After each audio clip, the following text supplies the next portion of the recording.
I'm a brand strategist and a designer. I'm also a white guy in his 40s with receding salt and pepper hair who drives a fast car. The very first time that I ever felt the painful grip of midlife crisis was in 1984.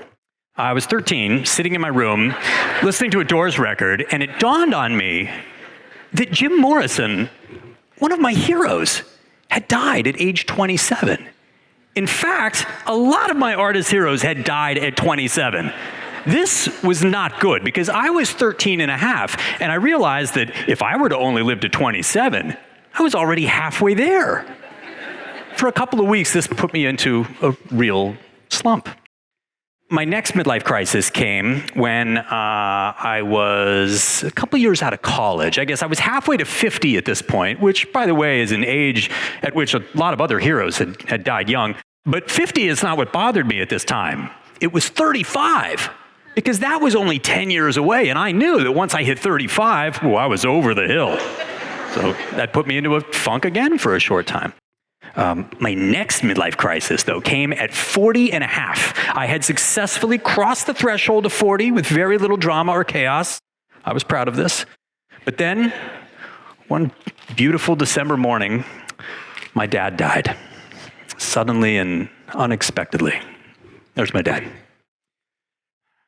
66 and in great health, and then he was just gone. And that was so tough, because now one of my greatest heroes, if not my greatest hero, was gone, but also I was for the first time really looking death in the face and seeing it stare right back at me. Okay, so if you're thinking to yourself, this guy sounds a little confused about what a midlife crisis is, you're right, but so are you, because midlife crisis doesn't mean what you think it means. By definition, a midlife crisis is a dip in a person's satisfaction with their life and in their self-confidence. This dip happens about halfway through our life expectancy. But that is not what the term midlife crisis has come to mean in our contemporary culture.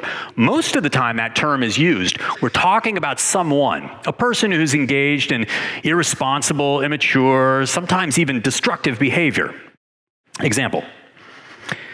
I can't believe your husband's leaving you for a 25-year-old yoga instructor. How does that happen? Well, clearly he's going through a midlife crisis, right?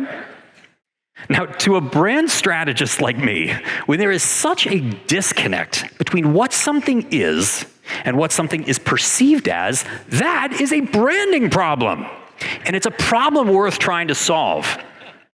Now, most of the people that I've worked with on brand identity, they actually don't really know what their problem is. Like, they might know that something's a little bit off with their business, but they can't quite put a finger on it. I have two theories about businesses and identity crises. The first is that whether they realize it or not, they're probably going through one right now. The second is that even if they are, it can be the best thing that ever happened to them. So what do we do when we rebrand? Well, we start by having the company ask themselves a series of questions. Questions like, who are we? And what do we stand for? What is it that makes us unique? Who do we need to be talking to? And what do we need to say? Companies who rebrand and go about it the right way come out stronger and more successful on the other side.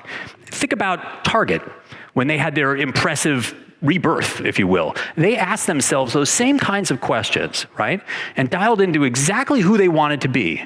And then they just focused everything on communicating that clearly and effectively. My big problem with the term midlife crisis is that it's communicating the wrong thing.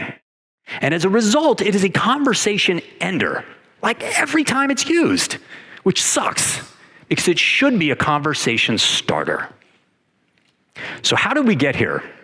Well, the term was coined in 1965 by a psychoanalyst who was obsessed with creative geniuses, like these guys.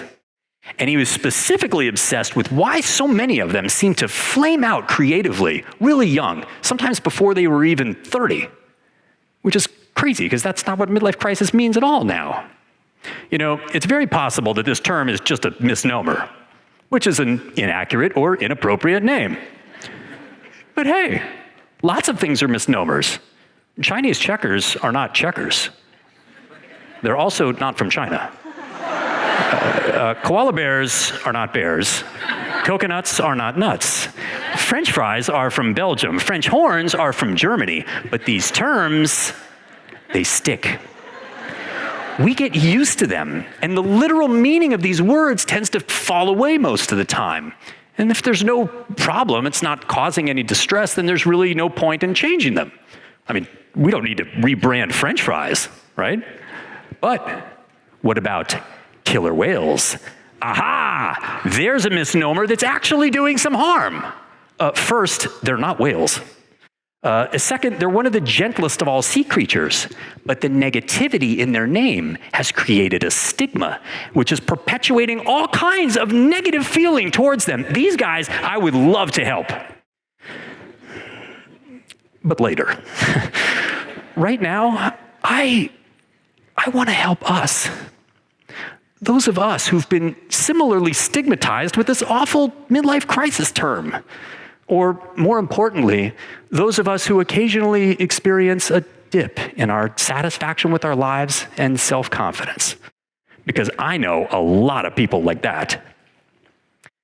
But interestingly, I kind of feel like I know more millennials that fit that description than people around my own age, right? But that's the thing about this kind of dip. I mean, it happens to teenagers, when psychology will label that an identity crisis. It happens to 46-year-olds, it happens to 66-year-olds, it happens to 27-year-olds. Remember when I said that the term was coined in 1965? Well, it didn't start being used by people really until later, about 1980, after a respected Yale psychologist named Daniel Levinson used it in his book, The Seasons of a Man's Life, which was a groundbreaking treatise on the different life phases that we go through as humans and the dips that accompany each of those phases. But here's the thing, it's not just humans. A 2012 study on hundreds of great apes found that they experience these life dips too. So it's a natural expected phenomenon, not just a factor of our crazy lives and our environment, but probably of our biology. My question is, why does it have to be a crisis? I mean, we know what a crisis is, right? Does this have to be so extreme? I mean, look, we're all different, right? We're unique, every one of us. The dips that we experience are going to be different too. For some people, maybe it's just a phase where perhaps you're a little bit more reflective than normal, but otherwise fairly normal. Some people do go off the rails, as noted, but most people, of course, are going to fall somewhere in between. Okay, one last thing that nearly every study in this area has shown is that this kind of dip ends. Assuming there's no mental illness present, the dip eventually corrects itself. And a person's life satisfaction and self-confidence is almost always higher on the other side of this dip.